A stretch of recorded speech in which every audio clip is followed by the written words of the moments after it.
In this video tutorial, I'm going to show you how we're going to be using the Pythagorean theorem. So let's first read the instructions. Find the length of the missing side in the following example. Round answers to the nearest tenth if necessary.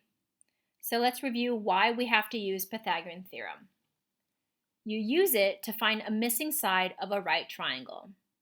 So this picture is trying to show you a right triangle because you have the indication of a 90-degree angle.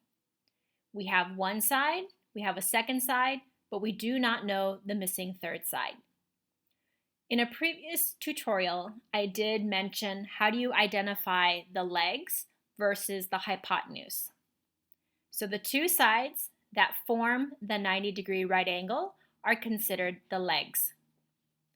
Leg A is 4 centimeters, leg B is 3 centimeters, and hypotenuse C is the unknown. So you can keep it variable C. So let's review the Pythagorean theorem formula. Hopefully you remember it. A squared plus B squared is equal to C squared. Now that we have identified the variables A, B, and C, simply substitute it. 4 squared plus 3 squared is equal to C squared. When I say 4 squared, that's the same meaning as 4 times 4. 3 squared is the same meaning as 3 times 3. When you do the simple calculation, you get 16 plus 9 is equal to C squared. The sum of 16 and 9 gives you 25. C squared is the same thing as asking you C times C. So think about what two numbers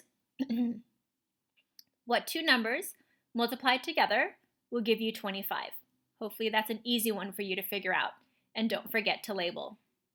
Your hypotenuse is 5 centimeters. Now in this step right here, you see a square root sign. So right now, trying to figure out what two numbers multiply to 25 is fairly simple. But let's say you had a different number, such as 625. You may not know quickly what two numbers multiplied together will equal 625. So another fast way is to take the square root of 25.